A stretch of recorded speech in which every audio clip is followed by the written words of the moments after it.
Good morning to you all, and welcome to the ENS webinar, where Willem le Roux and Celeste Coles, that's online with me, will deal with various important aspects. Willem will start off dealing with the application of the Mine Health and Safety Act and the Occupational Health and Safety Act to mines and mine-related operations. And Willem will also deal with the recent case law and how it's shaping the definition of a mine and the exclusive jurisdiction of the Labour Court. Then we will move over to Celeste, that will deal with the scope of authority of the department, now known as the Department of Mineral and Petroleum Resources, to investigate and inquire into accidents and then also into incidents. And then also a very topical issue that Celeste will start to deal with is that the jurisdiction of the department to deal with fatal incidents that occur from natural causes or criminal conduct.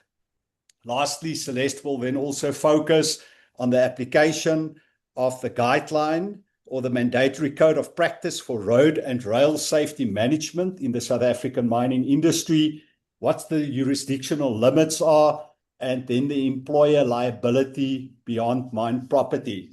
Now, we are extremely honored to hear from my colleagues, that's now Willem and Celeste today. Willem is an executive consultant in the Mine and Occupational Health and Safety Department of ENS, and Willem was also the lead lawyer advising the then Chamber of Mines, now the Minerals Council South Africa, during the Leon Commission of Inquiry into safety and health in the mining industry. For many years, Willem has been advising and representing employers' organizations and various mining groups. Willem is also the author of the book, Mine Health and Safety Law, that is an authority dealing with mine health and safety law, and he is also the co-author of Occupational Health and Safety Law. That's also a publication of LexisNexis. Celeste is an executive in the Mine and Occupational Health and Safety Department. She is an experienced and highly competent lawyer that's been involved in these type of matters over many years, dealing with a lot of very technical matters. So she will be able to add a lot to the discussion. My name is Pieter Colain. I'm the head of ENS's Mine and Occupational Health and Safety Department, and it's a real honor for me to host today's webinar. And I also request you to participate in an interactive manner. And how we will do that and achieve that is that at any point in time during the presentation, you can pose questions by utilizing the Q&A function. So you can formulate the question there. And then both Willem and Celeste will also, at the end of their presentations, give an opportunity for questions to be posed. And then for that purpose, your microphone will be unmuted and you will have the ability to actually pose the question directly to Willem or to Celeste. They will indicate to you at the end of their presentations when you can proceed to do so. We aim to conclude the webinar by 12 o'clock today, so I think it is important to get started. And for that purpose, I'm going to hand over to Willem to do the first presentation. Thank you very much for your participation. Now, thank you, Peter, and thank you all who is attending. I really appreciate the opportunity to speak to my clients and perhaps prospective clients as well. I've done so many years, and it is really a meaningful function that I fulfill by advising you of what the law says, particularly referring to the Mine Health and Safety Act and the regulations. So let's have a look at the scope of the application of the Mine Health and Safety Act and the Occupational Health and Safety Act.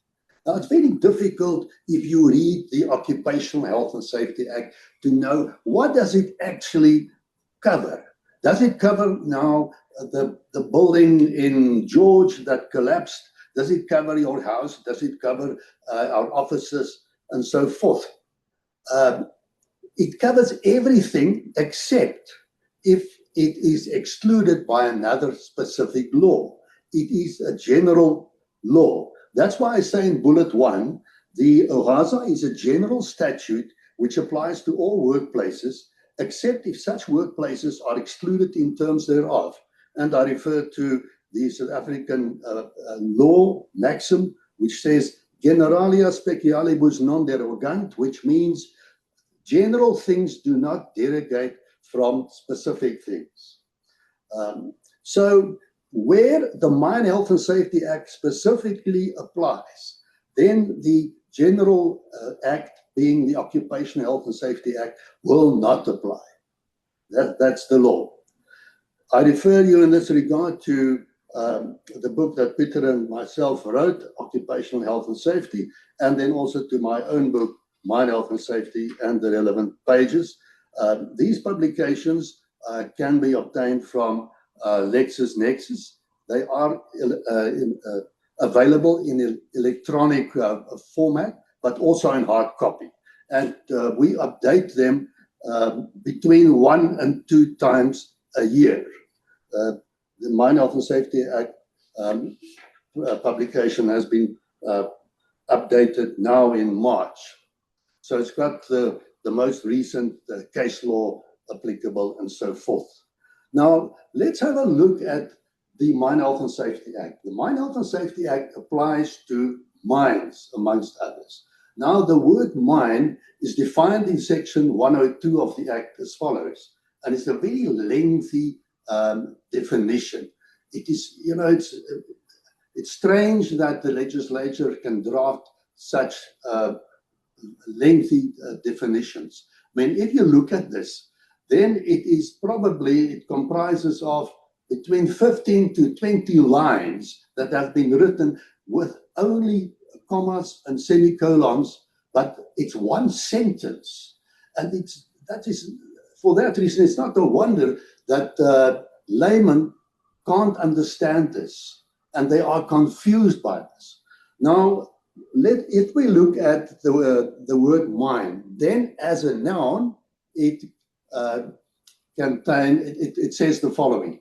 Firstly, any borehole or excavation in any tailings or in the earth, including the portion of the earth that is under the sea or other water, made for the purpose of searching for or winning a mineral, whether it is being worked or not.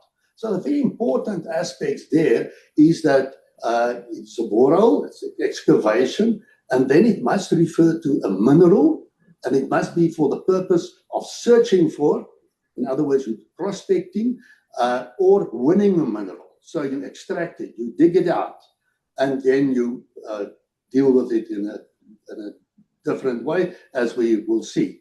And it doesn't matter whether that borehole or excavation is being worked or not. They can stop working it, and then it's still a mine. And this is very important because, you know, if you have an abandoned mine and you have not obtained a closure certificate, but it's not being worked at present, then it's still a mine. And for that reason, Section 2, relating to mine health and safety and taking safety measures, will still apply to that mine. Doesn't matter if the Zamazamas are now mining there or not. So the first category of the word mine is then in A1. Then the second category is the following. It is a noun, which includes then any other place where a mineral deposit is being exploited, including the mining area and all buildings, structures, etc., that are used or intended to be used in connection with the searching, winning, exploiting, or processing of a mineral or for health and safety purposes. So this is the second category, but again, a very important issue is that it must be a mineral, and in this case then, a mineral deposit, so it's deposited somewhere, and that is then exploited, including the mining area. And then it can also be, the third category is a works, but works is not relevant for our discussion today, so I'm going to skip that. And then as a verb, the word mine refers to the making of any excavation or borehole, referred to in paragraph A1, or the exploitation of any mineral deposit in any other manner for the purpose of winning a mineral, including prospecting in connection with winning of a mineral. So on the next slide, there I analyze the definition, and I also refer then to a mining area, because as we've seen in the earlier slide, A2, that it can include a mining area. Now, a mining area is defined as meaning a prospecting area, mining area, retention area, exploration area, and production area, as defined in the MPRDA, the Mineral and Petroleum Resources Development Act. So when you then analyze the word mine as a noun, then you will have to read it also with mining area to determine whether it is a mine and whether the Mine Health and Safety Act is applicable in a specific case. The legislature made a couple of mistakes when they drafted the legislation. In bullet 3, I say to you that although they refer in the definition of a mining area to section 65(2)(b), there isn't such a section. So it must be regarded as pro non-scripto. It was, for some other strange reason, it probably was repeated from a previous draft. Then the fourth bullet, the concept mining area is defined in section 1 of the MPRDA as follows. A, in relation to a mining right or a mining permit, means the area for which the extraction of a mineral has been authorized and for which that right or permit is granted. Then B, in relation to any environmental, health, social, and labor matter, and any residual, latent, or other impact thereto, including 1, any land or surface adjacent or non-adjacent to the area as contemplated in subsection 1, but upon which related or incidental operations are being undertaken. And then subsection 2, any surface of land on which such road, railway, power line, pipeline, cableway, or conveyor belt is located under the control of the holder of such a mining right or a mining permit, and which such holder is entitled to use in connection with the operations performed or to be performed under such right or permit. So in certain cases, depending on whether you fall within the wording of this, a railway line can then be part of a mine, and the same with a cableway or a conveyor belt.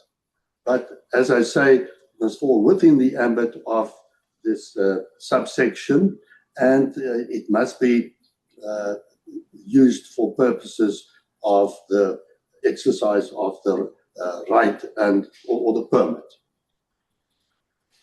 Then thirdly, all building structures, machinery, residual stockpiles or objects situated on or in the area will also be included. But as I say in the first bullet on that slide, the reference to subsection 1 and A and B, they are incorrect. But I advised you what the correct reference should be. But so as printed in the Government Gazette, it's wrong. And then I refer you to the relevant page of my book. Then in the next slide, I analyze the word mine by referring to the two categories, being the first category of an excavation or a borehole, and the second one any other place where a mineral deposit is being exploited, etc. Now, again, we see in that analysis in bullet 2 that it is very important that the borehole or excavation or any tailings must be for this search or winning of a mineral. So mineral is very important. That is crucial. If something is not a mineral, then the relevant operation will not be a mining operation. Then secondly, any other place where a mineral deposit is being exploited, etc., etc. Again, the element of a mineral, which is then crucial. And then there are also the other qualification. It must be exploited, including the mining area, all building structures, machinery, etc., that are used or intended to be used in connection with searching, winning, exploiting, or processing of a mineral, or for health and safety purposes. So your health and safety clinic on the mine, where people are treated when they're involved with the mining, that will then also be regarded as part of the mine. Then the next slide, if a place does not fall within the first category of the definition, it may still be a mine if it is any other place where a mineral deposit is being exploited. Secondly, the product which is being exploited must be a mineral deposit. That is now as far as this second category is concerned. Then thirdly, the word mineral is defined in section 102 as meaning the following: any substance excluding water, but including sand, stone, rock, gravel, and clay, as well as soil other than topsoil, that's included. And then further, whether that substance is in solid, liquid, or gaseous form. So if it's in the form of a gas, it can still be part of, it can still be a mineral, but then it must be part of the preceding words: sand, stone, rock, gravel, and clay. Then further, it must occur naturally in or on the earth, in or under water, or in tailings, and that it has formed by or subjected to a geological process. So it's quite a complex situation to determine whether what you're dealing with sometimes, whether that is now a mineral. I've referred you to a number of cases, and in the second last bullet I say, although ore which is extracted from the earth during mining operations constitutes a mineral as defined in the Mine Health and Safety Act, the concentrate which is generated by means of subsequent processing operations at the concentrator plant no longer, I quote, occurs naturally on or in the earth, and for that reason it does not constitute a mineral deposit, and for that reason that operation will then not be a mine. And I refer you here to the case of Uwaza versus Anglo American, to the Labour Court case, and then to the Labour Appeal Court case, where these matters were dealt with. The Labour Appeal Court case is quite a recent one, of 17 February 2026, and you will be able to find that in the publications, amongst others in SAFLI, and also in Lexis, Nexus, and so forth. Then I deal with other places which may fall also within the definition. I say the mining area and all building structures, machinery, mine dumps, access roads, or objects situated on or in that area that are used or intended to be used. That's very important. Used or intended to be used in connection with searching, winning, exploiting, or processing of a mineral, or for health and safety purposes, will constitute a mine if such things relate to a mineral deposit which is being exploited. So must be the exploitation, must be a mineral, and then, of course, you must use it, or it must be intended to be used for that purpose, and the purpose must be to search, win, exploit, or process the mineral. So a lot of matters that you will have to tick off to see whether it falls within the definition of a mine, and you do that because you want to determine whether what you are doing is subject to the Mine Health and Safety Act, and then what are your obligations in terms of that. If it doesn't fall within that, then it will automatically fall within the Occupational Health and Safety Act, and then there will be fewer obligations required of you. I refer in support of that to the Waza case again, to Terra Bricks and another versus Regional Manager Limpopo Region, and also to the case of Birds Bricks. And I say, in the matter of Birds Bricks, the court held that brick making activities do not constitute a mine or mining. Such activities do not relate or are not incidental to the extraction of a mineral authorized under a mining right. So if you mine now for clay, and this is for purpose of winning, exploiting, and processing the clay, which is a mineral. But now you take out what you want, and now what is remain you want to use to make bricks, as the chap in Birds Bricks did. And that was then done by another company, and they were making bricks. And then the department said, but that is also subject to the Mine Health and Safety Act, and that was incorrect. The High Court held that the making of bricks, that wasn't an activity falling within the definition referred to above. So it wasn't for searching, winning, exploiting, or processing of a mineral. It wasn't a mineral any longer. It can result from a mineral, but no longer was that resultant product any longer a mineral. So that's my presentation on the definition of the word mine and the scope of the Mine Health and Safety Act and the Occupational Health and Safety Act.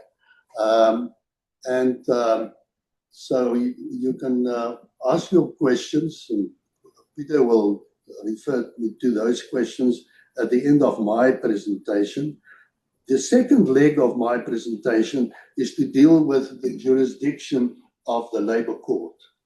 Now, the Labour Court's jurisdiction, that is dealt with in the Mine Health and Safety Act, section, let me just get it.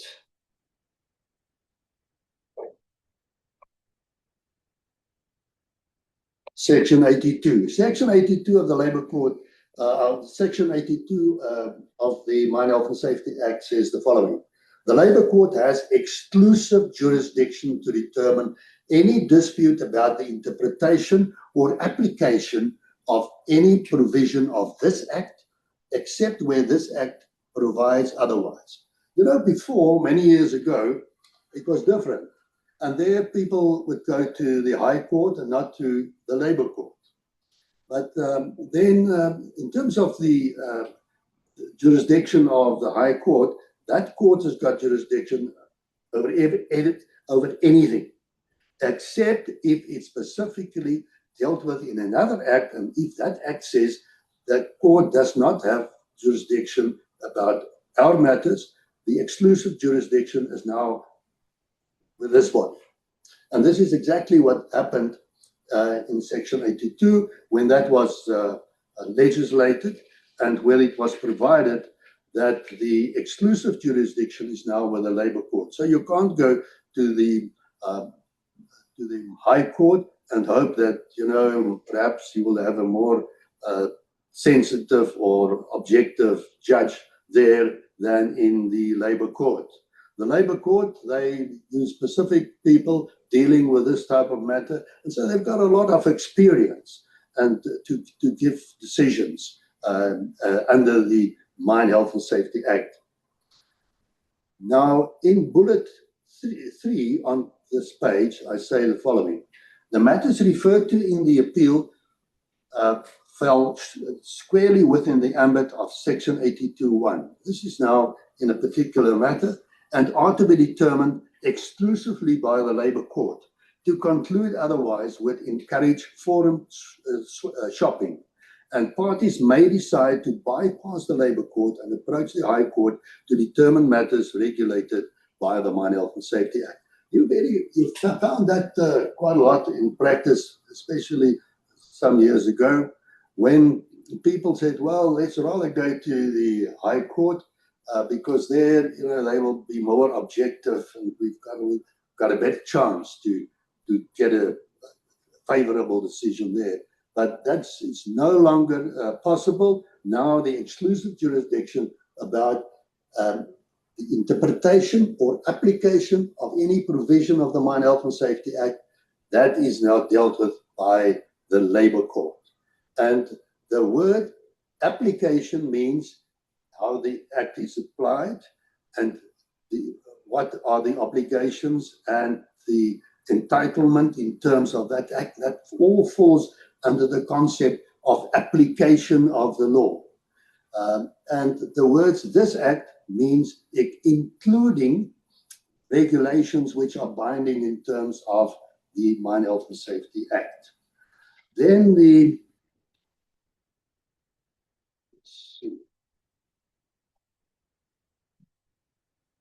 in the previous slide, I referred to a particular case where an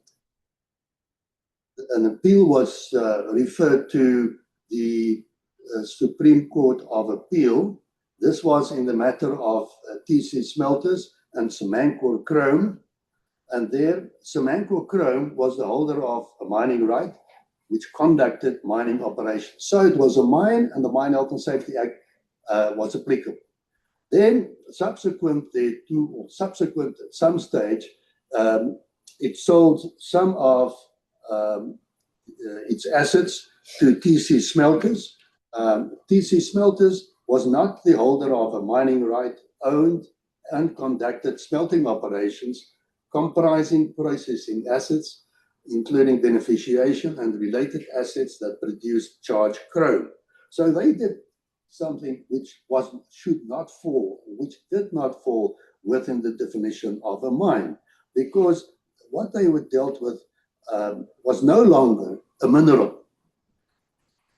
In bullet 3, I say the Department of Mineral Processes treated the smelting operations of TC Smelters as forming part of Samancor's mining operations under the Mine Health and Safety Act, despite opposing contentions by Samancor and TC Smelters. So they said, no, you remain responsible, you Samancor. The appellants approached the Gauteng Division of the High Court for an order that the smelting operations do not constitute a mine, and that the provisions of the Mine Health and Safety Act are no longer applicable to the smelting operations. The High Court dismissed the application with costs, whereafter TC Smelters and Samancor appealed to the Supreme Court of Appeal. So the High Court agreed that with the department that those operations of TC Smelters, they fall still within the scope of responsibility of Samancor. And that's why they then went to the Supreme Court of Appeal. When they arrived in the Supreme Court of Appeal and before they argued the matter, the court said, we notice that the point of jurisdiction, whether we as the Supreme Court of Appeal or as the Labour Appeal Court, that jurisdictional point has not been dealt with. The department didn't dispute jurisdiction, and Samancor and TC Smelters, they said, well, Supreme Court of Appeal, they've got jurisdiction. As the High Court had jurisdiction, and the Supreme Court of Appeal is just a higher court if you move now from the High Court. And the Supreme Court of Appeal said, well, of our own, mero moto, we're going to deal with the question of jurisdiction. And we don't agree. In bullet 1, I say, the Supreme Court of Appeal held, amongst others, the following. The Mine Health and Safety Act confers a general and exclusive jurisdiction on the Labour Court to deal with any dispute involving the Mine Health and Safety Act and its interpretation.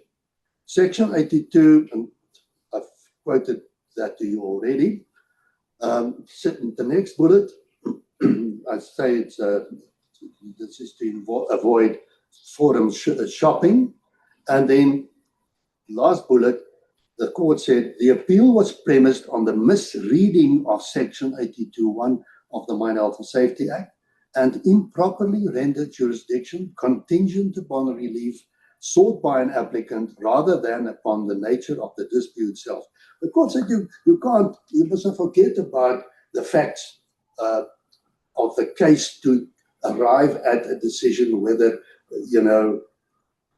this should now be dealt with in terms of the Mine Health and Safety Act. You must look at the wording of the legislation. And the wording is clear. If you go to the second bullet, then it says that the Labour Court has exclusive jurisdiction to determine any dispute. And that concerns any provision of the Act, except if it's provided otherwise. And it is not provided otherwise. For that reason, the court said, well, I'm going to dismiss the appeal because you're in the wrong court, and it's not necessary for me to deal with the merits. In other words, does the operation of TC Smelters, does it now form a mine or not a mine, and so forth? And the court referred, in fact, to a recent decision, and the recent decision is the one that I referred you to, and that is the Anglo-American matter. The Anglo-American matter, that is the Labour Appeal Court matter. Waza and another was Anglo-American, Rustenburg, Platts, and others. So if you want to look at the merits, then you can look at that for guidance.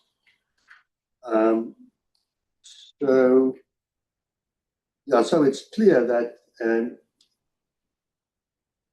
in future, that is the only court that will have jurisdiction in respect of the Mine Health and Safety Act and the regulations. At one stage, there was a ruling that as far as reviews are concerned, the Labour Court will not have jurisdiction and the High Court will have to hear these things, but that was only for the time that there were no rules of the Labour Court how to deal with these reviews. But that is no longer the case. There's a case which still says that they haven't got jurisdiction, but that hasn't been continued or followed. That's the case of Bonaccord Environment Forum. You will find it in my book on page 183 and further, where I set out a detailed discussion of it and I indicate why that case is wrong. So you can accept that all disputes, including reviews, they can only be dealt with on the higher level then by the Labour Court. And if you're not happy with the Labour Court, then after that you can go to the Labour Appeal Court. Thank you. I think that's the end of my presentation, ahead of time. So Celeste can start with her presentation. Yes, there's some questions, Willem. Yeah, Peter, I don't know whether we can deal with questions now. Yes. Yeah, Willem, I think let's deal with a few questions Yeah, thank you very much. It's been a very insightful presentation. Willem, Jameson Malamela just asked a question. What about employees in head offices, 100 kilometers away from their own mine? Yeah, so the question is really whether the head office of a mining company, whether that's part of a mine. It's not part of a mine. It's camouflage. Because, it's got a business and financial obligations, and that is, it's running that. And it's dealing with a lot of things. And it's not only in any event to win minerals, process minerals, and so forth and so forth. So it should not be regarded as part of a mine, and for that reason, it will fall under the Occupational Health and Safety Act, and you will have to ensure that you appoint persons for purposes of compliance with Section 8 of the Occupational Health and Safety Act, being your CEO and then people subordinate to such person. And you should ensure that there's the proper structure, that is then complied with. Thank you, Willem. And then another question. There's about 3 further questions. The next question from Johan Boysen. Does it make a difference if the processing plant is situated on the mining right? And I think it's with reference to the case law that you discussed in your last 2 or 3 slides. Well, it all depends what is now being processed, because if it is no longer a mineral, then of course, then the Mine Health and Safety Act doesn't apply. So, if it is merely what they dealt with in the Anglo-American case, then it's no longer a mineral, and for that reason, that shouldn't then be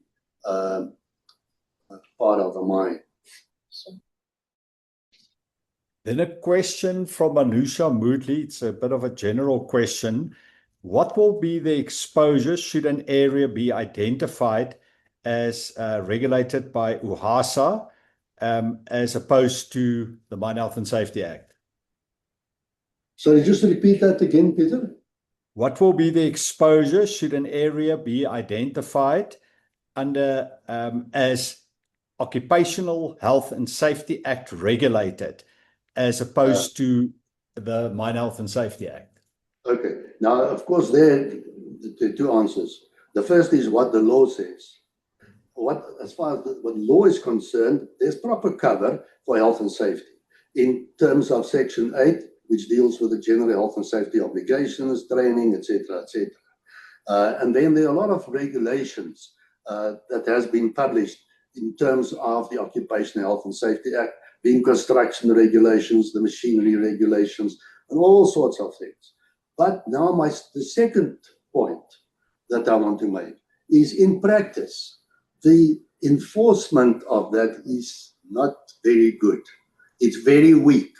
Take, for example, the collapse of the building in George about 1 or 2 years ago. I mean, the department did not instigate a proper formal inquiry concerning that. They handed a lot of this to the engineering's committee association, and they dealt with, they made certain findings, and then they referred it to the prosecution, and then hopefully people will be prosecuted. But so the enforcement of that is very, very weak. In terms of the Occupational Health and Safety Act, safety statistics must be kept on an annual basis. And the last time that was done was in the 1900s. For more than 20 years, that hasn't been done. I've asked very often for statistics in the past. I stopped asking, but I asked for statistics from the department, but you don't get it. So from enforcement point of view, there shouldn't be that much of a problem. But the department, I understand, appointed a very large number of inspectors. But these inspectors, I have not been informed that they're dealing with a very important and very difficult issues. They go to the houses of people and they ask, what have you got employees? Do you comply with Section 8? Have you got now an employment contract for the person? Have you got a book to note the time of reporting for work and the time when the person leaves? That type of thing. So not very important. These are important things, but definitely not the most important. Another question, Peter? Yes, a question from Francisca Wessels from Sasol. In the case law now being discussed, were TC smelters located on the mining area of Samancor or not? That's the question. Just want to understand whether location makes a difference. Location doesn't make a difference. That is said specifically by the judge Basson in the matter of Waza versus Anglo American and others. And I agree with that. The question is it still a mineral, and is it for winning and processing, etc., etc.? And so it can be elsewhere. Or it could be of course, it is more easy to get out of the Mine Health and Safety Act by means of a Section 79 application if you apply now for exemption of TC smelters from the operations of Samancor, which falls under the Mine Health and Safety Act. So it will be easier if it's elsewhere. And I don't think it's on the same premises, but it will not matter in any event. Sorry, Willem, and just if it's on a mining right, the mining right doesn't determine the status of that it's a mine. Yeah, I think the converse also applies. So yes. The mere fact that it's on a mining right doesn't automatically mean it would be a mine. Yeah. And TC smelters, they haven't got a mining right. That was the fact. Willem, there's another. So now the question is, of course, what a party must do if their application has now, if their appeal has been dismissed on the question of jurisdiction. Well, then they will have to start all over again by bringing a Section 79 application. And then if that is not successful, then take that to the Labour Court in terms of Section 82. But so it's a long process, but they can get there. Willem, then a question, please discuss what comprises a works. The word works is defined. And let's have a look. I think I've got it on the slides. I don't think I got the But anyway, I'll read from my book.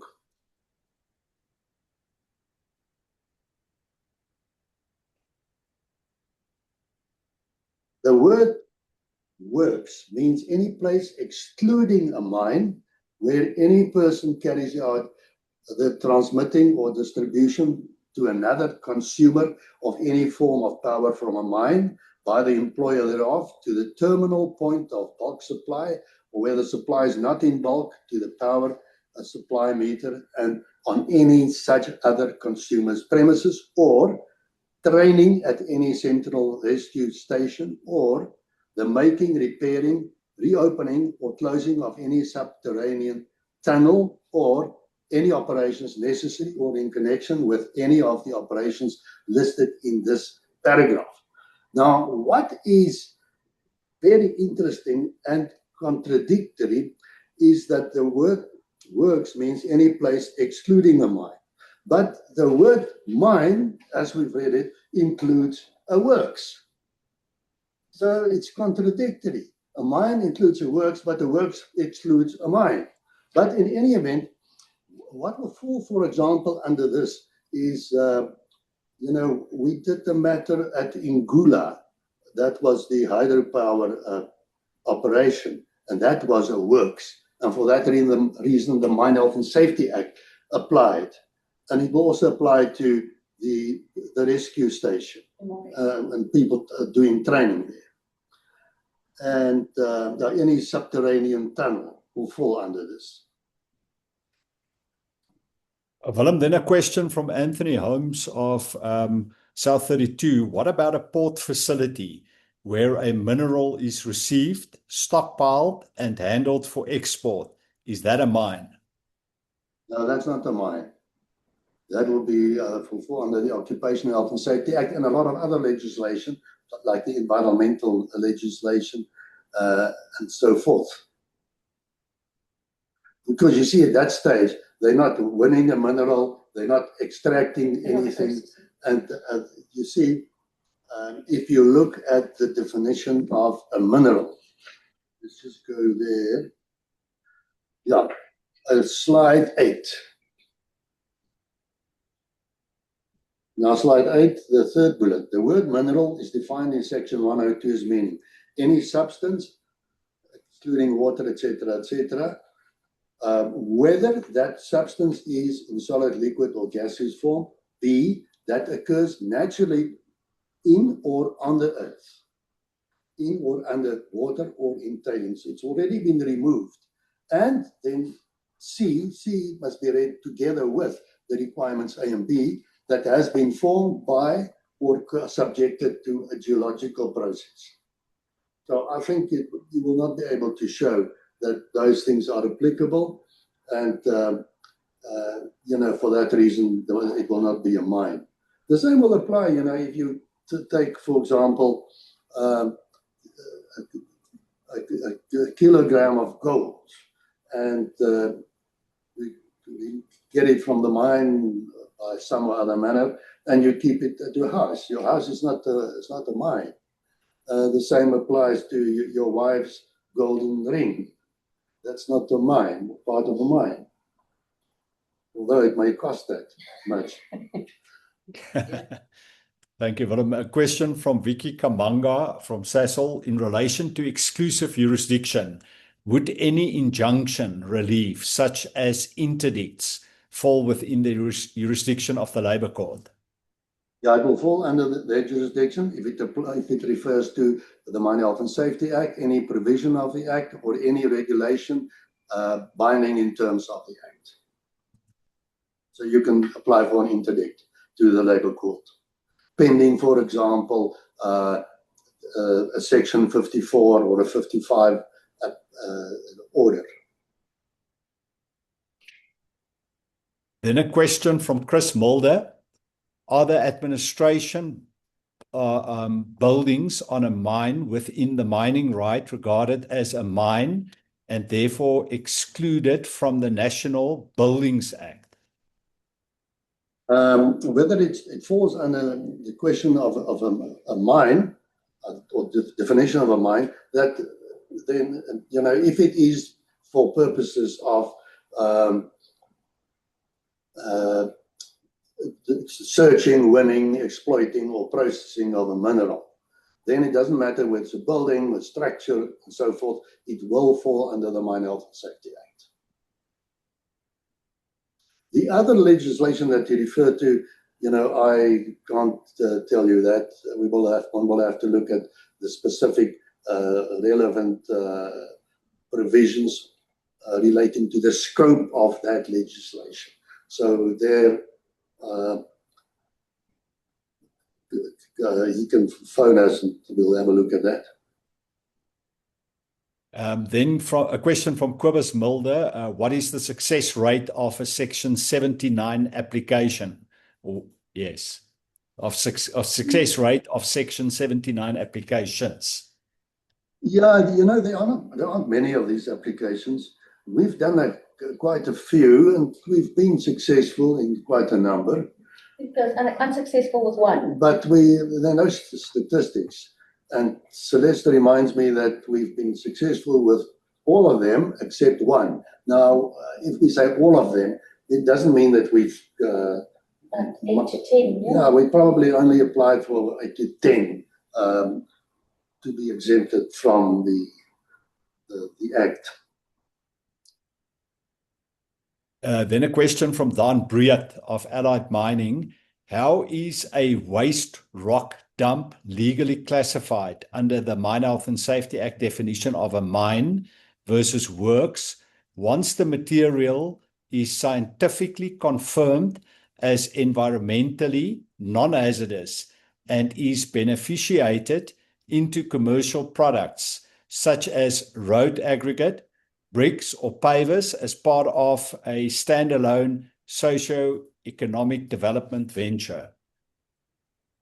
Yeah, I don't think that will be any longer a mine. The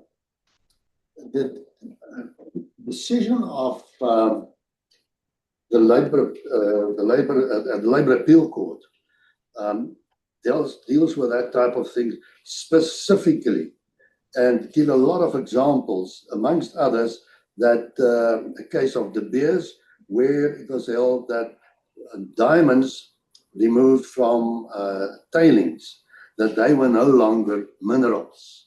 And for that reason, the Mine Health and Safety Act didn't apply to them. But a number of decisions are referred to under the Mine Health and Safety Act, and specifically under the tax legislation, because there are similar requirements to determine whether something is a mineral or whether that you're dealing with mining operations for purposes of tax provisions. And that is dealt with in this decision of Anglo American from pages 11 to about 15. So it's quite extensive. But then, Willem, the last question currently from New Shuheni. There are cases of people in Sekekune and Burgersfort areas of Limpopo who are mining chrome from their backyards. Can their yards be referred to as a mining area? Well, if it complies with, to the requirements that it's there to search and win and dig and so forth, and you dig a borehole there or dig an excavation and you extract a mineral, and it will fall under a mineral because this is the ore that you take out now. It's not a concentrate later on. Then it will be a mine, and then you will have to comply with the Mine Health and Safety Act, but you will also have to comply with the MPRDA because it will be illegal if you haven't got a permit. Thank you, Willem, and thank you also to the delegates for posing these questions. If there's any of the questions that we've missed, just pose them again. I think we've covered all of them, and then we can go over to Celeste's presentation. Thank you, Willem. Thanks, Willem. Thanks, Peter. So I will just be discussing, and just bear with me as we develop the thought process. We've recently had a number of incidents or matters at a number of mines where individuals pass away underground from natural causes.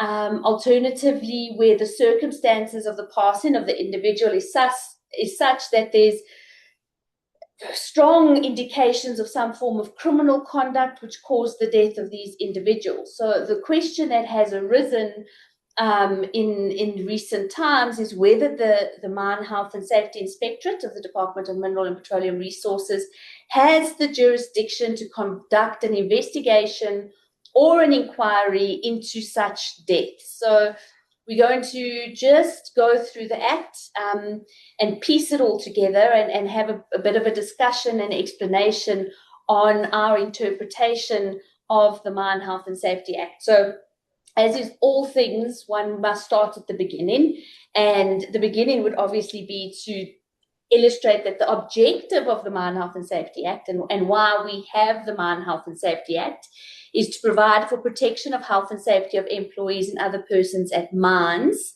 and for that purpose to promote a culture of health and safety and provide for enforcement of health and safety measures. We also point out for you, and I've also indicated to you, that inspectors, and that includes in principal inspectors and the chief inspector of mines, are creatures of statutes. In other words, they only have the powers conferred on them in terms of the provisions of the Mine Health and Safety Act and the regulations that are binding in terms thereof.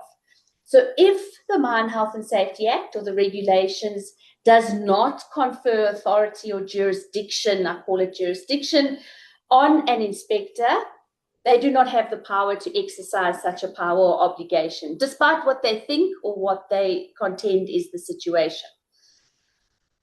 If one then looks at the Mine Health and Safety Act, and I've started off with the starting point to say there are some provisions which are, provide for obligations of an employer to conduct some investigations and to report certain matters. So we're going to start at that. So Section 11.5 of the MHSA says that the employer must conduct an investigation into every accident, serious illness, and health-threatening occurrence. Those are the three matters or categories of subject matter that an employer is obligated to conduct an 11.5 investigation in terms of.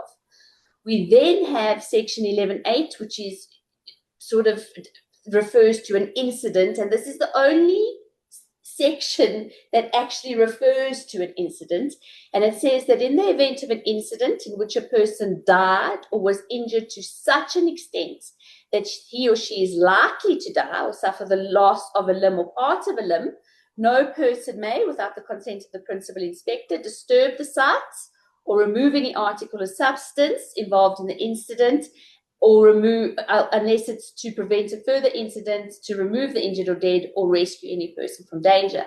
So that section then requires, after an incident, which is obviously quite a broad word, that those are your two requirements, but it's important to note that Section 11.5 does not require an employer to conduct an investigation into such an incident. Regulation 23.1 of the MHS regulations, this requires an employer to report to the principal's inspector any accident at a mine, and I'm going to briefly highlight that obviously that causes the death of an employee, an injury to an employee likely to be fatal. Then it refers to certain events in unconsciousness, incapacitation from heat stroke, etc. And we also then have an injury which incapacitates an employee from performing normal or similar occupation for a period of 14 days, and an injury that incapacitates the employee from performing that employee's normal or similar occupation. Importantly, and the proviso of these 5 categories of events or circumstances is that it must be linked to an accident at a mine that results in the death, injury, or any of those other circumstances. The other reporting obligation that is set out in Regulation 23.4 is the responsibility to report to the principal inspector any dangerous occurrences. And there they list a whole number of dangerous occurrences, and it's subparagraphs A to O, not zero. And it's very specific to what these occurrences are. So, for example, we've got a fall of ground, but the fall of ground has to measure certain dimensions or be over a certain area. And it is that if an occurrence meets those criteria, it is at that moment that an employer's obligation to report it would kick in. So those are investigation responsibilities of an employer, the 3 categories, and my reporting obligations as an employer, the accident resulting in certain scenarios, and then the dangerous occurrences.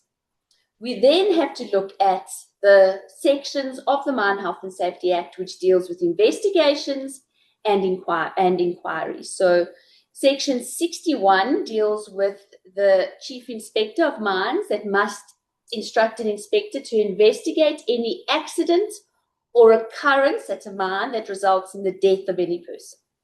So that's straightforward. We'll talk about accident occurrence a bit later in the presentation. Section 62 then gives an inspector and discretion to investigate, again, an accident or occurrence at a mine that results in the serious injury or serious illness of a person, Category 1. Category 2, any occurrence, practice, or condition concerning health or safety of persons, Category 2. And then any actual or suspected contravention of or failure to comply with any provision of the Act. So those are the 3 categories under which they have the jurisdiction to conduct an investigation. Section 65(1), and we're all familiar with that, then would kick into the inquiry stage. And again, it's similar wording. So an inquiry, the Chief Inspector will direct that an inspector conducts such an inquiry into any accident or occurrence that results in the death of any person. The only difference here is in section 65(2), again, it's the Chief Inspector that must direct an inspector to conduct an inquiry into the exact 3 categories of events that would form the jurisdictional basis for an investigation or an inquiry.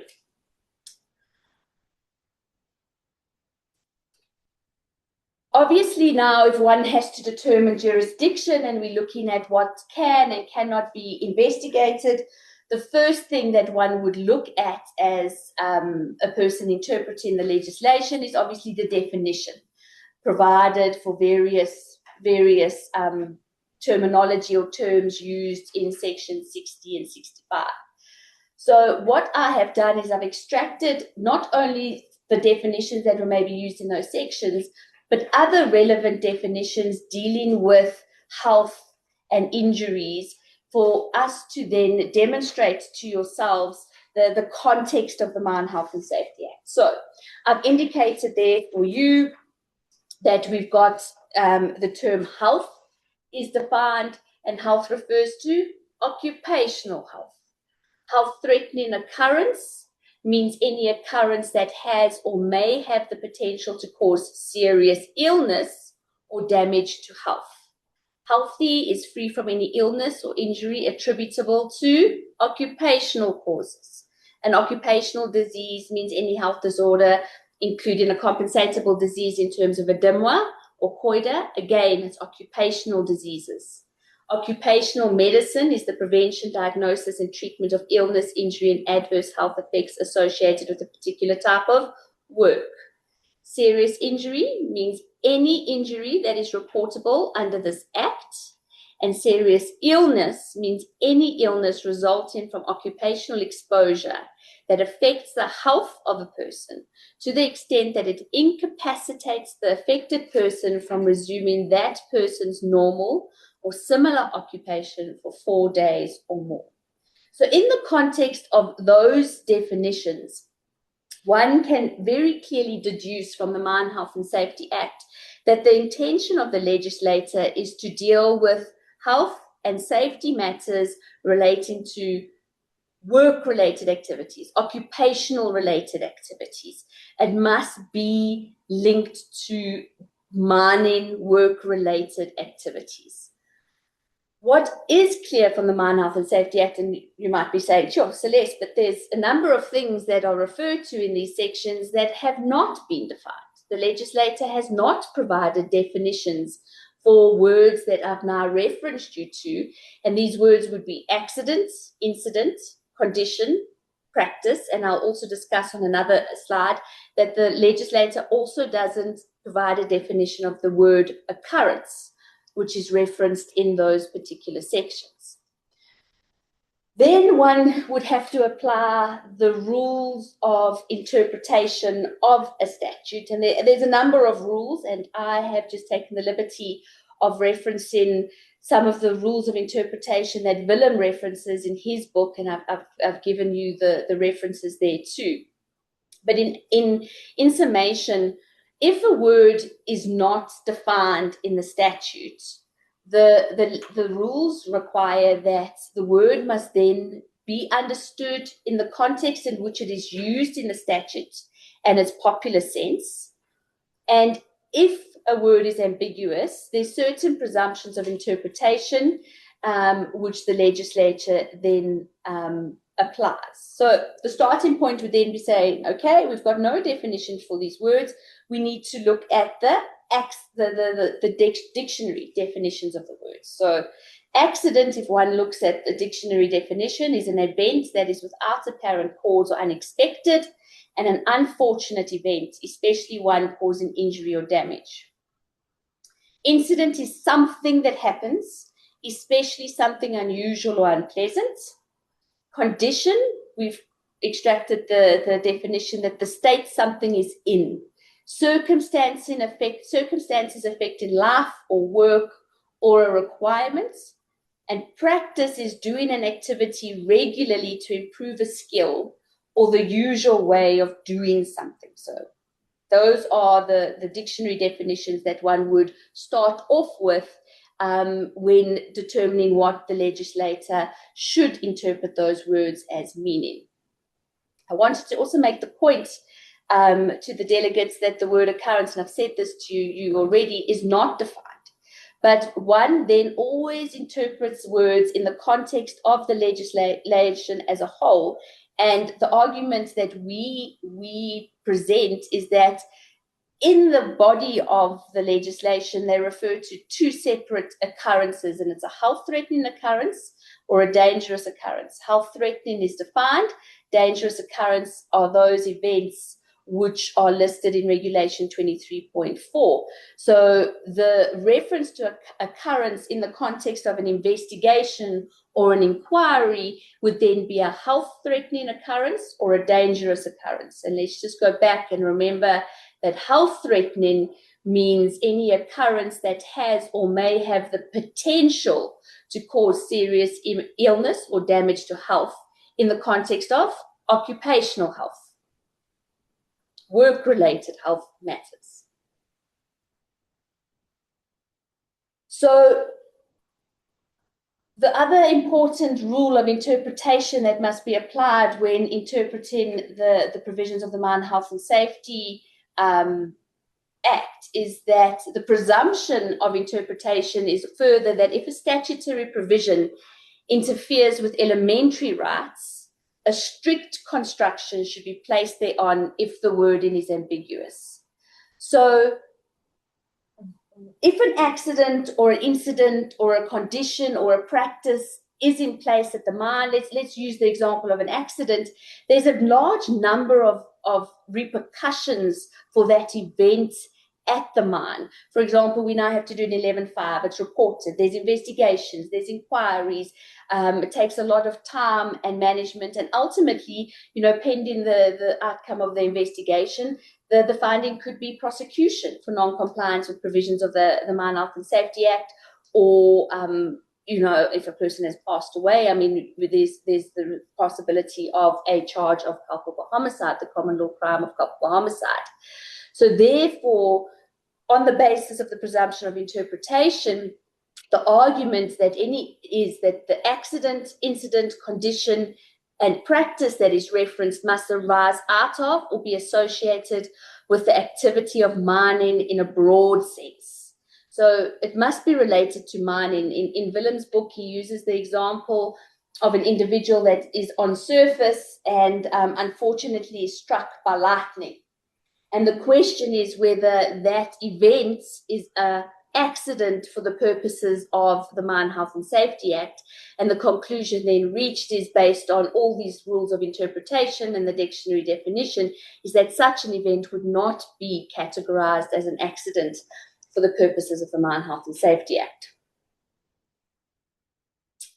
So then we get to the question that we've recently been encountering, which is, I've got a criminal matter where somebody has been deliberately died underground or was murdered underground deliberately. Alternatively, somebody unfortunately suddenly collapsing underground, passing away, and it's a natural cause of the death. So when one starts to dig and consider the point as a starting point, it must be pointed out, and as I've pointed out now a couple of times, is that any investigations and inquiries based on the categories listed in sections 61, 62, 65.1 and 65.2 must be related to mining work-related activities. So that's the first proviso when determining jurisdiction of the Mine Health and Safety Act. If one has an instance of criminal conduct which has then resulted in an accident, it is not reportable for the purposes of the Mine Health and Safety Act. Obviously, what does happen in practice is an accident is reported, or somebody has an event where an individual has been found deceased underground, because the person is deceased, the mining houses would ordinarily report it in any event in terms of the provisions of Regulation 23.1. But as the investigation continues and as facts are gathered into that particular event, as and when it becomes clear, or the facts demonstrate that there's a basis to conclude that the passing of that person was not due to a mine-related accident. I'm going to use a silly example, perhaps there's an indication that he was smacked on the head with an object underground and that caused his passing. Because that conduct of these unknown individuals does not arise out of or is associated with the activity of mining, then the submission is that it would not be an accident that is reportable in terms of the Mine Health and Safety Act, or which would form the subject matter of an accident or inquiry on face value. So I say then the second sub-bullet of the second bullet, that the deliberate actions by persons which do not arise out of work-related activities and which cause injury, death, or damage to property of the employer or other persons are not an accident or incident as referred to above, or a reportable accident for the purposes of the Mine Health and Safety Act and regulations binding in terms thereof. So we do point out that, and that's what I referenced to you, that obviously one would not immediately have that information at hand. So together with inspectors from the DMPR, they would conduct a fact-finding exercise, and that would be, the in loco inspection, and they would come out and sort of investigate. The employers often on the side also conduct inspections. They investigate these circumstances. And if one then presents to the DMPR that based on the following facts, and I refer to the term prima facie evidence, that a natural death or deliberate criminal conduct is attributable to the passing of this person, and the passing is not due to work-related activities, that is where the jurisdiction of the Mine Health and Safety Inspectorate ends. So they then do not have the jurisdiction, subject to what I now added below, they do not have the jurisdiction to conduct an investigation or an inquiry into that event. If they call an investigation or inquiry, then they should be limited, the investigation or inquiry must be limited to a fact-finding exercise as to what was the circumstances and the death of the person and what caused the death of the person. And that's where it ends. They cannot then inquire into all sorts of mine-related procedures and training and all the rest if the evidence is such that it's very clear that it was a natural death or that it was due to deliberate criminal conduct. We did, and Willem and I actually debated this subject matter for some time, and we did want to point out to yourselves that obviously all of these events, there's not one matter that there's a blanket application of the Mine Health and Safety Act to these incidents. Every single event or occurrence has to be investigated and determined on a fact basis. So we wanted to point out to you that, for example, an example we discussed was, we've got an individual that's underground. He suffers from a heart condition. He then unfortunately goes into a very hot, uncomfortable area, and it triggers his heart condition, and he passes away now due to the heart condition. So it's a natural death in that context. But the underground mining conditions were such that requires investigation from the DMPR. So did that then influence or contribute to the passing of that individual? In such an example, then the chief inspector may direct an inspector to conduct an inquiry regarding any actual or suspected contravention of or failure to comply with the provisions of this Act, because we're now in a circumstance where the working conditions of this individual didn't comply with the legislated requirements as to the heat conditions.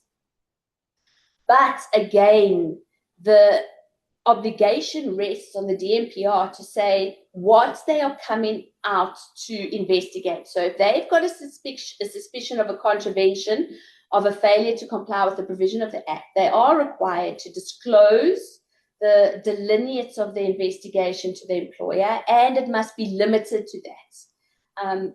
They cannot then go further than what was the failure to comply or the suspected failure to comply.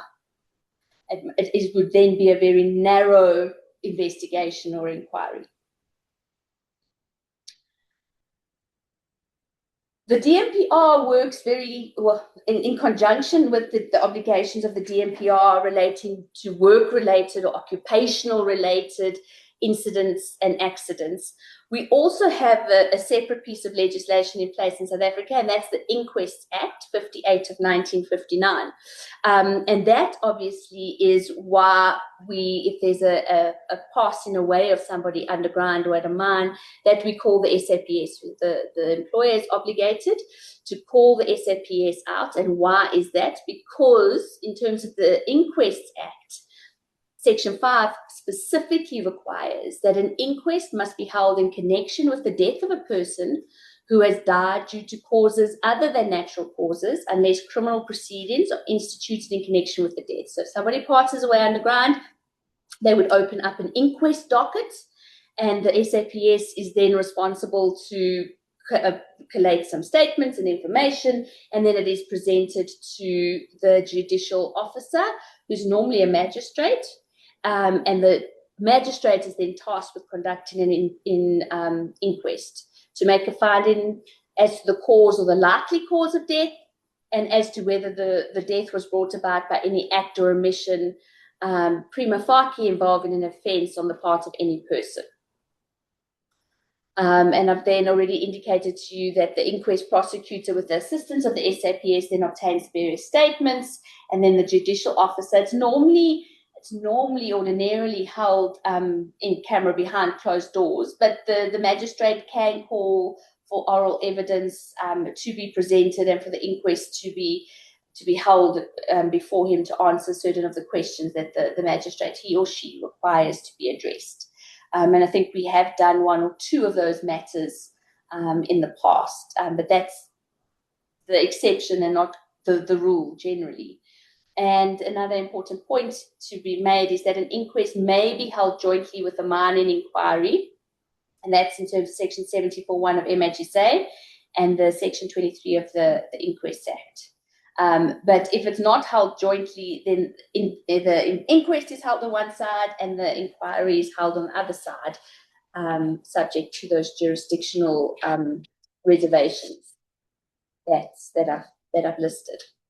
So those are the two pieces of legislation and the jurisdictional limits to the powers of the inspectorate. We're fully aware that it's a grey area. It's not applied necessarily as we've set out in such a simple manner, and there's various facts affecting sometimes whether the DMPR comes out and conducts these investigations and inquiries.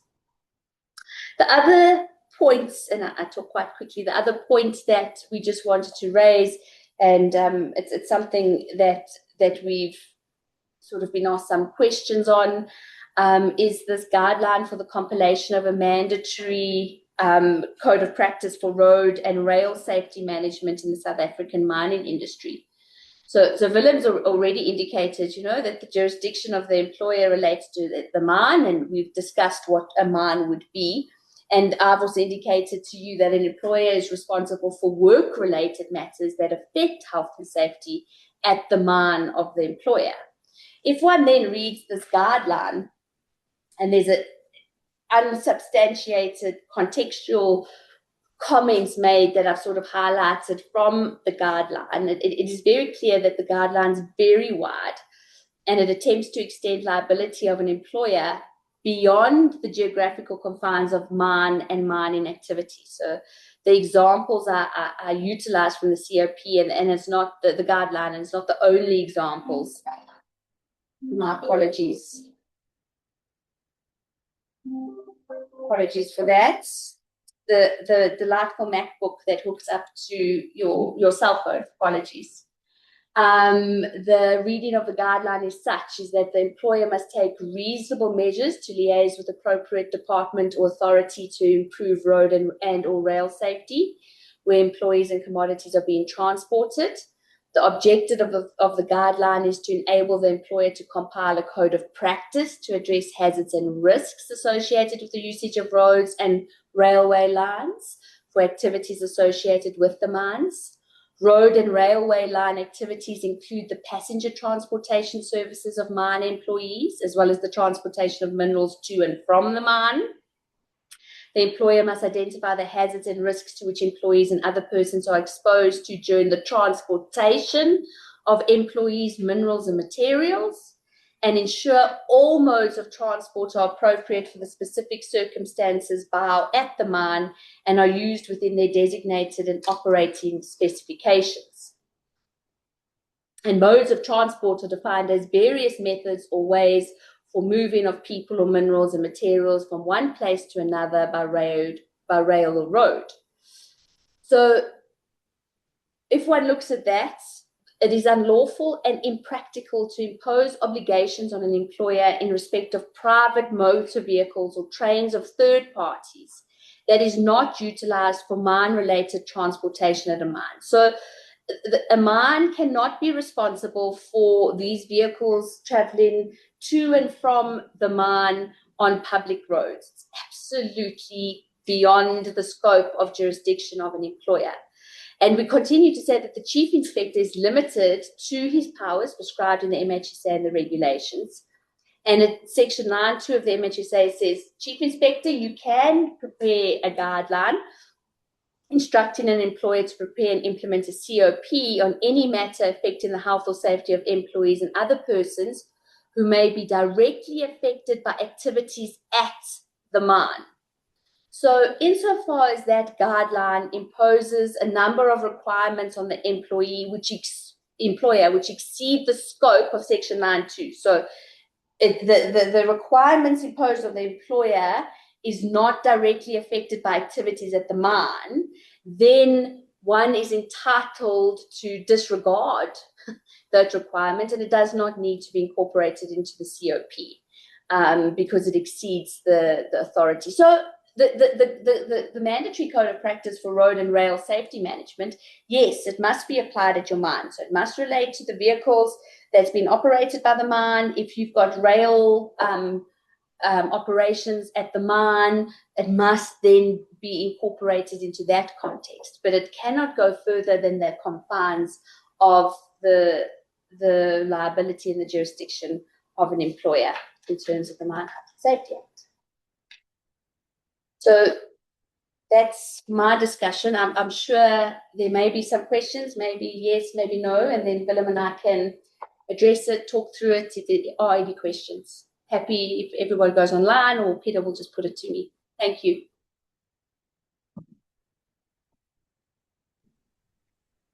I just want to check if there's any of the delegates that want to come online or unmute. Feel free to do so. If you want to pose any questions, even to Willem in relation to his presentations, I see that there is a question, and I will just ask our technical team to assist for that question, for that person to be unmuted.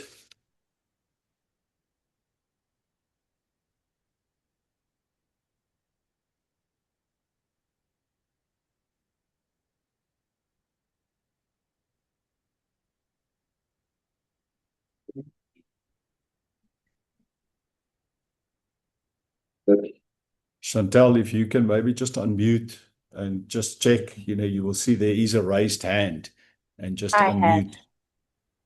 Have you unmuted? Yes, the person must unmute themselves.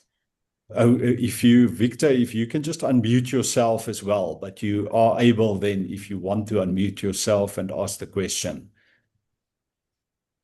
But you are enabled to do so. It's only the one hand that I can see up. If you can also assist me, Chantel, if there's any other hands. I can only see the one hand. But then, Victor, yeah, if you cannot unmute yourself, we have enabled you to unmute yourself. If you want to, then you can also pose the question in the question and answers section. I see there's also another hand up. Again, Patricia, if you can unmute yourself. That's it. I see that you've unmuted. You can go ahead, Patricia.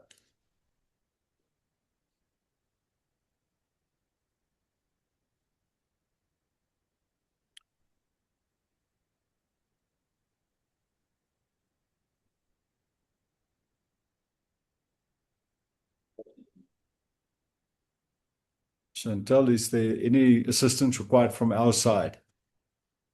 Or you? I can see they have got access and I can hear slight audio. Yes. Then again, if we cannot hear you, Patricia, at this point in time, then I propose again, if you want to pose your question, just type it for me, then I will pose the question on your behalf. Willem just mentioned, sorry, Peter, while we're waiting, Victor and Patricia to come in, I just want to make another point. And obviously, whether it's an accident or not is quite an important point to the statistics of the particular mining group. So one would need to investigate all these incidents from a statistical point of view. But it's actually a good point you raised there, Willem, because we've recently had a matter, and it's something that it's an interesting point. Because the particular employer indicated to the DMPR that it was a criminal-related matter, and they are struggling to get it removed from their statistics because the DMPR themselves don't seem to have a process for that. You would think it's quite a simple process, but apparently it's a little bit more challenging than that. So that's another problem. I see that Patricia will type a question. I will wait for that question, but in the meantime, there's a question to you, Celeste, from Francisca Wessels of Sasol.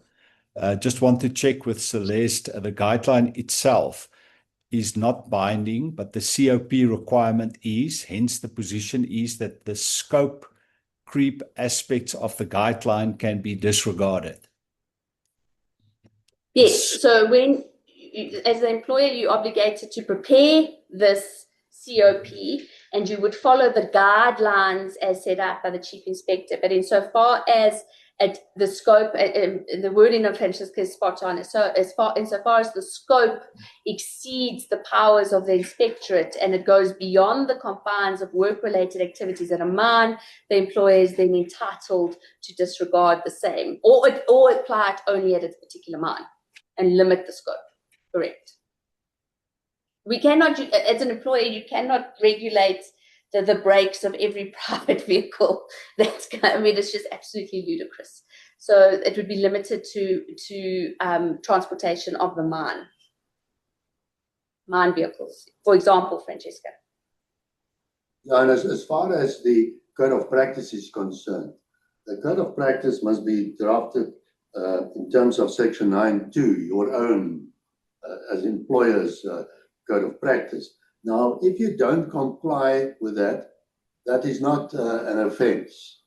And the same if you don't comply with section 92, not the code of practice, because it doesn't fall within the provisions of section 91, 1 and 91, 1B. It is a guideline. And so although the department, they deal with this as if it's an instruction, it is not so. It is a compulsion to draft your own code of practice. But then the important document is not the code of practice of the department any longer, but your own code of practice that you've produced. And non-compliance with that is not a criminal offense. It doesn't fall within 91, 1C and 91BC. Thank you, Willem. Then there's a question relating to your presentation from Kobus Mulder. A solar plant built on mining right area for sole purpose of supplying power to a mine. Does the Mine Health and Safety Act apply, or should there be a Section 79 exemption application? No, the Mine Health and Safety Act will apply. And I think If it's it's provided there specifically for that mining operation. it's a mine. But also, Willem, maybe you should mention to the people that if it's a mine, it's a mine. Then they could consider a Section 80 application, not a 79, because you can never exclude on that basis. Yeah. That's an interesting thought. But whether you be successful is a different story. I don't know of any case where Section 80 was successful. Section 80 says, after consulting the council, the minister, by notice in the Gazette, may declare that any provision of the Occupational Health and Safety Act or any regulation under that act or the provisions of any other act must apply to a mine. So the minister can say, yeah, well, I agree, we don't apply the Mine Health and Safety Act to the operation of the electricity or the provision of electricity at this unit, but then the Occupational Health and Safety Act will apply and the regulations promulgated thereunder. Thank you, Willem. The question came through from Patricia's side. Patricia, what I propose is that you can contact me on my cell number. You will see it's reflected on the slides. We will also distribute the slides afterwards because it is a general query just regarding the services provided by us as a firm. And, I will be able to assist you with that regard. So you feel free to just give me a call, then I will deal with it offline. Willem and Celeste, I think that's all the questions here. Let me just quickly check here. Oh, there's a further question now from Patricia. I see that she typed it in different sections. So let me pose the question then as it is, because initially it was very wide. Then the question to us as a department, you, Celeste, Willem, you can just come in. Do you deal only with health and labor relating to mines, or are you able to support applicants under the MPRA, the permits required by the MPRDA? Is it everyone who must have a permit, or is the criteria, size of the activity, etc.? So, just for your sake, Patricia, we obviously have a Natural Resources and Environment Department here at ENS, so we also do that work. And, so I think you can make contact with me, and then I will just direct you to the right person to also assist. So we do work wider than mine and occupational health and safety at ENS, but obviously in our department, we focus on mine and occupational health and safety. Willem, I don't know if there's anything else you and Celeste want to add. Yeah, Peter, this as far as the type of work that we do is concerned, we deal with a very large number of matters concerning health and safety in and outside mining, and that includes also claims for compensation and claims for delictual damages. At the moment, we're dealing with a class action, as we've done in the past, and we represent people in criminal matters. For example, if the mine or any of the employees, if they are charged with culpable homicide, then we can represent them. So we do a very large number of matters relating to mining and also outside mining, dealing with health and safety, and as I say, also the compensation. So we deal with compensation for Occupational Injuries and Diseases Act and the Occupational Diseases in Mines and Works Act and so forth. Thank you. Thank you, Willem. Thanks for that addition. And then, Patricia, feel free to then contact me, that I can direct you also to the right person dealing with the environmental issues and the regulatory issues regarding mining rights and permits. There's a question from Zelia van Rooyen. Please confirm whether the movement of products or supplies required for mining purposes, where such movement is undertaken, by external suppliers delivering to the mine site should fall within the scope of the code of practice, or also be disregarded as scope creep? I think, Celeste, it's maybe to you in addition to the railway requirement.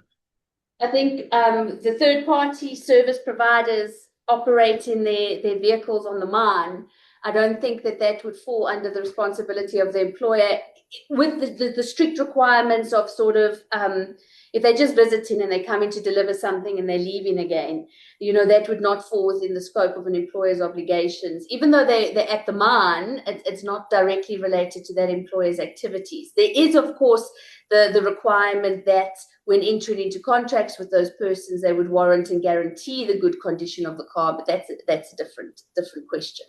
But no, you're not, for example, going to apply your code of practice for trackless mobile machinery onto those visitors' vehicles. That would be a bit of a scope creep, in my mind. But yeah, it's too much. But Zelia, just another point, though, of course, when you obviously have obligations for health and safety for persons other than employees. So we've had a matter before when you've got these guys coming to line up to collect the product. You would want to make sure that there's at least a safe parking area for these gentlemen, for traffic management sort of requirements on your mine, etc. So you've got to have some sort of control measures in place. That answers your question. Thank you, Zelia. Zelia is from South Deep. We know Zelia. I wanted to say hello. And to Francesca, there's a couple of people didn't want to. Yeah, so I see, Victor, we can give you one last opportunity. I don't know if you want to still type your question. Otherwise, if there's any other person that want to just come online, we can see if we can hear your question. Alternatively, if you want to type a question. But if there's no further questions, then phone us. Victor, you can get hold of us. Victor can phone us.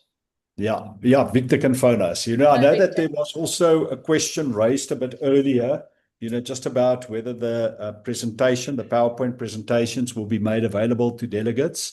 We will ensure that you get a copy. It will be emailed to you, and also as part of just our to say thank you to you for attending this webinar. So I think, then I'm going to proceed to close. Firstly, I want to just thank Willem and Celeste, for a very informative webinar. You dealt with a lot of aspects that's highly relevant. And, also thank you to all the delegates that participated. It all helps to make sure that the industry in which we operate, that we can actually learn from that, and that there's something meaningful and useful coming out of these type of webinars. So thank you very much for engaging with us. It's not the end of the discussion. Like we also said that, on the presentation papers, you will find our contact details, our cell numbers, and then also our email addresses. Please feel free to reach out to us if there's further queries in relation to the aspects that we've discussed.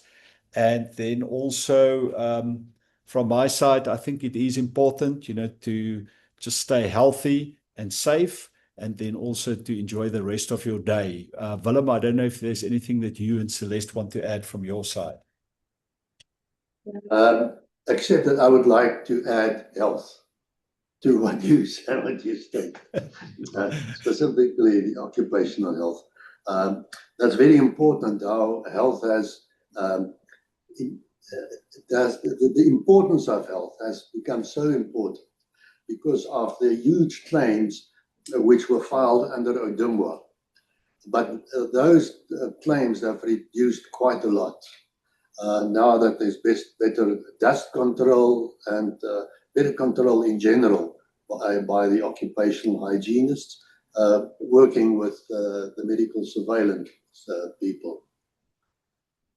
But the way to resolve the problems or to solve the problems in mining as far as the lung diseases is concerned, is really to improve compliance with all these relevant provisions and to ensure that the situations underground, that they are healthy as far as reasonably practicable. Thanks, Peter. Thank you. Anything else from your side, Celeste? No, just to thank everybody for their attendance and their time. It's appreciated. Thank you very much. To all of you, enjoy the rest of your day. Thank you. Thank you. Okay, Bye. thank you.